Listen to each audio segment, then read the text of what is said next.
خیبر پښتونخوا د پاکستان اولنۍ صوبه جوړه شوه چې هغې خپله قرضه چې دا ختم کړه. دا قسمه پوسټونه چې دي دا به تاسو په فیسبوک باندې هم ګورئ، په سوشل میډیا باندې به تاسو هم کتلئ، خو د هغې لاندې پی ډي ایم والا دا کمنټس کوي چې دا خبرې خالي د سوشل میډیا او د دې دي.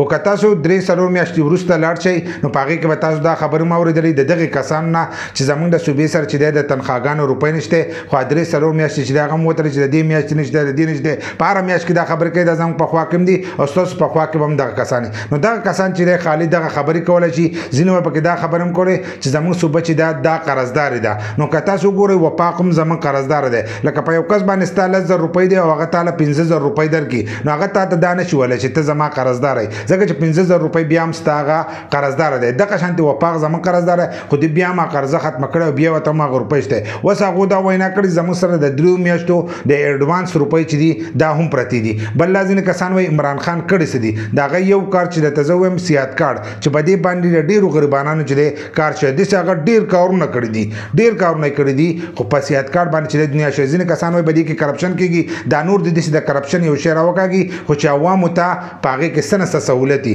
نو د نور خو داسې یو شی هم نه دی رایستلی، کرپشن کوي خو ټولو چې دی خپل جیب ته ورولي او عوامو ته چې دی هېڅ سهولت نه ورکوي. نو دغه کسانو سره چې دی بحث کول نه دی پکار. او زموږ صوبه چې ده هغې خپله قرضه ختمه کړې ده او دا د پاکستان اولنۍ صوبه چې ده دا جوړه شوې ده.